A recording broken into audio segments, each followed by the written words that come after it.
വളരെ സിമ്പിളായിട്ട് വീട്ടിൽ നിന്നുണ്ടാക്കാൻ പറ്റുന്ന ഒരു ചെറിയ പ്രോഡക്റ്റ്. നിങ്ങളൊക്കെ ഓൾറെഡി അത് ഉണ്ടാക്കിയിട്ടുണ്ടാവാം. വീട്ടിലെ സ്ത്രീ ജനങ്ങളോട് ചോദിച്ചാൽ അത് മനസ്സിലാകും. അങ്ങനെ ഒരു ചെറിയ പ്രോഡക്റ്റ് ഉണ്ടാക്കി നമ്മുടെ സറൗണ്ടിങ്സിൽ തന്നെ നമുക്ക് നല്ല രീതിയിൽ വിപണനം ചെയ്യാൻ പറ്റും. ഈ പ്രോഡക്റ്റ് ഉണ്ടാക്കുന്നത് വളരെ ഈസിയാണ്. അതെങ്ങനെയാണ് എന്ന് മുമ്പോട്ട് പറയുന്നുണ്ട്. ഒരു പക്ഷേ അതിൻ്റെ പേര് കേട്ട് കഴിയുമ്പോൾ തന്നെ നിങ്ങൾക്ക് മനസ്സിലാവും എങ്ങനെയാണ് ഉണ്ടാക്കുന്നത് എന്ന്. എന്നാൽ വളരെ ഈസി ആയിട്ട് ചെയ്യാൻ പറ്റുന്ന ഒരു രീതി ഇവിടെ പറയുന്നുണ്ട്. നിങ്ങൾ ആ രീതിയിലല്ല ചെയ്യുന്നതെങ്കിൽ നിങ്ങൾക്ക് ആ രീതി അവലംബിക്കാവുന്നതാണ്. ഇവിടെ നമുക്കൊരു 500 രൂപ കയ്യിലുണ്ടെങ്കിൽ ഇത് നമുക്ക് സ്റ്റാർട്ട് ചെയ്യാം. നല്ല രീതിയിൽ മുമ്പോട്ട് പോകുകയാണെങ്കിൽ മാസം കുറഞ്ഞത് ഒരു 10-20,000 രൂപയെങ്കിലും സമ്പാദിക്കാൻ പറ്റുന്ന ഒരു ചെറുകിട പാർട്ട് ടൈം ബിസിനസ് ആയിട്ട് ഇതിനെ കരുതിയാൽ മതി. പ്രത്യേകിച്ച് വീട്ടമ്മമാർക്ക്, സീനിയർ സിറ്റിസൺസിന്, അതായത് റിട്ടയർഡ് ലൈഫൊക്കെ ആഘോഷിക്കുന്ന ആളുകൾക്ക്, അവർക്ക് എന്തെങ്കിലും ചെയ്യണം എന്നൊരു തോന്നലുണ്ടെങ്കിൽ വരുമാനം കൂടി ഉണ്ടാക്കാൻ പറ്റുന്ന ഒരു പദ്ധതി. അധികം കഷ്ടപ്പാടൊന്നും ഇതിനില്ല എന്നുള്ളതാണ് അതിൻ്റെ പ്രത്യേകത.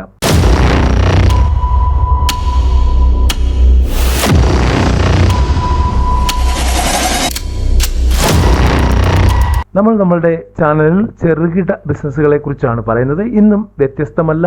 വീഡിയോ ഇഷ്ടപ്പെട്ടാൽ ലൈക്ക് ചെയ്യാൻ മറക്കരുത്, കമൻറ്റ് ചെയ്യാൻ മറക്കരുത്, ഷെയർ ചെയ്യാൻ മറക്കരുത്. കൂടാതെ ആദ്യമായിട്ടാണെങ്കിൽ സബ്സ്ക്രൈബ് ചെയ്യാൻ മറക്കരുത്. നമ്മൾ ഇന്നിവിടെ ഉണ്ടാക്കാൻ പോകുന്ന പ്രോഡക്റ്റ് വളരെ സിമ്പിളാണ്. കിണ്ണത്തപ്പം. കേരളത്തിൻ്റെ പല ഇടങ്ങളിലും പല പേരിലാണ് ഇതറിയപ്പെടുന്നത്. കിണ്ണത്തപ്പം, കിണ്ണനപ്പം, കിണ്ണിയപ്പം, കിണ്ണപ്പം എന്നൊക്കെ അറിയപ്പെടുന്നുണ്ട്. അപ്പോൾ നിങ്ങളുടെ നാട്ടിൽ എന്താണ് ഇതിന് പറയുന്നത് എന്നുള്ളത് കമൻറ്റ് ബോക്സിൽ ഒന്നിൽ കുറിച്ചു കഴിഞ്ഞാൽ ഞങ്ങൾക്ക് മനസ്സിലാകും അതിൻ്റെ വ്യത്യസ്തമായ പേരുകളെക്കുറിച്ച്. ഏറ്റവും കൂടുതൽ നമ്മൾ കോൺസെൻട്രേറ്റ് ചെയ്യേണ്ടത് ഈ കാറ്ററിംഗുകാരെ പിടിച്ചുകൊണ്ട് അവർക്ക് ബൾക്കായിട്ട് കൊടുക്കാൻ ആണ് കോൺസെൻട്രേറ്റ് ചെയ്യേണ്ടത്. അങ്ങനെ ആകുമ്പോൾ നമുക്ക് കുറച്ച് ഓട്ടം കുറഞ്ഞിരിക്കും. സാധനം ഉണ്ടാക്കി അവർക്ക് കൊടുത്താൽ മതി. അവർക്കും ഇത് ചെയ്യാൻ പറ്റുന്നതാണ്. പക്ഷേ അവർ അങ്ങനെയുള്ള കാര്യങ്ങളെല്ലാം പുറത്തുനിന്ന് വാങ്ങിയാണ് മിക്കവാറും എല്ലാവരും ചെയ്യുന്നത്. അവർക്കൊരു ചെറിയ ലാഭം, നമുക്കും ഒരു ചെറിയ ലാഭം. അതാണ് അവിടുത്തെ ഉദ്ദേശം. അപ്പോൾ ഈ ഒരു പ്രോഡക്റ്റ് എങ്ങനെയാണ് വളരെ ഈസി ആയിട്ട് ഉണ്ടാക്കുന്നത് എന്ന് നമുക്കൊന്ന് നോക്കാം. ഇത് കേരളത്തിൽ തന്നെ പലയിടങ്ങളിലും പല രീതിയിലാണ് ഉണ്ടാക്കുന്നത്. ഏതാണ്ട് വടക്കോട്ട് തൃശ്ശൂരിന് അപ്പുറത്തോട്ടൊക്കെ ചെന്ന് കഴിഞ്ഞാൽ വേറൊരു രീതിയാണ്. എന്നാൽ തെക്കോട്ട് ഞങ്ങളുടെ ആലപ്പുഴ, ഇല്ലെങ്കിൽ കോട്ടയം, പത്തനംതിട്ട അങ്ങനെയുള്ള സ്ഥലങ്ങളിൽ വേറൊരു രീതിയിലാണ് ഉണ്ടാക്കുന്നത്. ഞാനിവിടെ പറയാൻ പോകുന്നത് മധ്യ കേരളത്തിൽ ഇതെങ്ങനെയാണ് ഉണ്ടാക്കുന്നത് എന്നുള്ളതാണ്. ഇത് വളരെ സോഫ്റ്റ് ആയിരിക്കും. നല്ല വെളുപ്പ് നിറത്തിൽ തന്നെയാണ് ഇത് ഉണ്ടാക്കിയെടുക്കുന്നത്. വളരെ എളുപ്പവുമാണ്.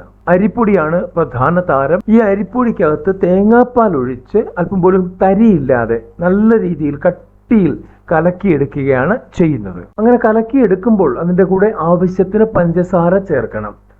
പഞ്ചസാര ചേർക്കുന്നതിൻ്റെ കൂടെ തന്നെ നമുക്ക് ഏലക്ക പൊടിച്ചത് ചേർക്കാൻ പറ്റും.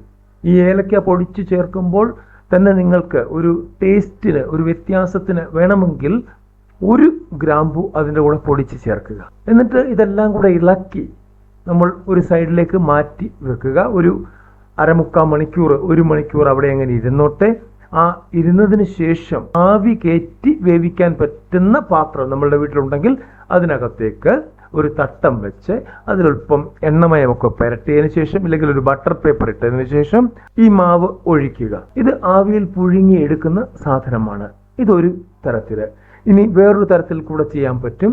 ഇതേ സാധനം തന്നെ തലേ ദിവസം അരച്ചു വെച്ചതിന് ശേഷം അതിൽ അല്പം ഈസ്റ്റ് ചേർത്ത് ഇളക്കി വെച്ച് കഴിഞ്ഞാൽ കുറച്ചുകൂടെ ഫെർമെന്റേഷൻ നടക്കും. കുറച്ചുകൂടെ ഈ അപ്പത്തിന് ഒരു പൊക്കം ഒക്കെ ഉണ്ടാകും. അതുപോലെ തന്നെ പുളിപ്പിച്ച മാവിലുള്ള അപ്പമായിട്ട് അത് മാറും.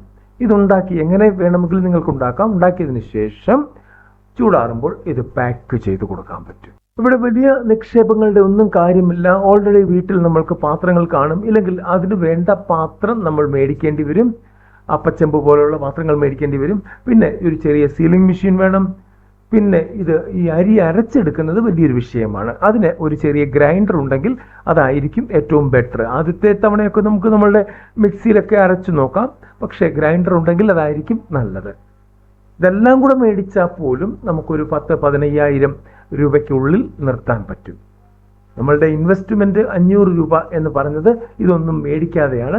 ജസ്റ്റ് നമ്മളുടെ റോ മെറ്റീരിയൽ വാങ്ങി അതിൽ നമ്മളുടെ ഇൻഫ്രാസ്ട്രക്ചർ വെച്ച് ഉണ്ടാക്കുന്നതിന് വേണ്ടുന്ന പണമാണ് ആ പറഞ്ഞത്.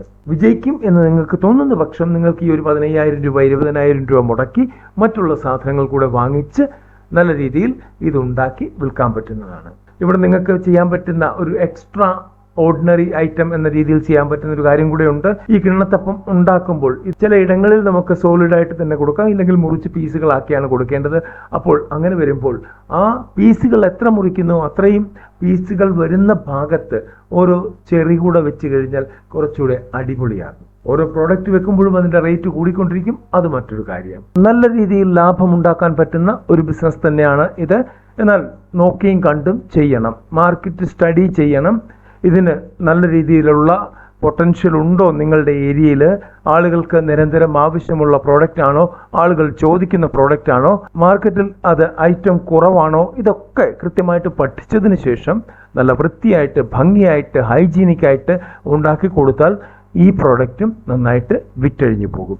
ഫുഡിൻ്റെ രജിസ്ട്രേഷൻ ഇല്ലെങ്കിൽ ലൈസൻസ് എടുക്കാതെ ഈ ഒരു പ്രോഡക്റ്റ് ഉണ്ടാക്കാൻ പാടില്ല, ഇല്ലെങ്കിൽ ഫുഡ് റിലേറ്റഡ് ആയിട്ടുള്ള ഒരു പ്രോഡക്റ്റും ഉണ്ടാക്കാൻ പാടില്ല.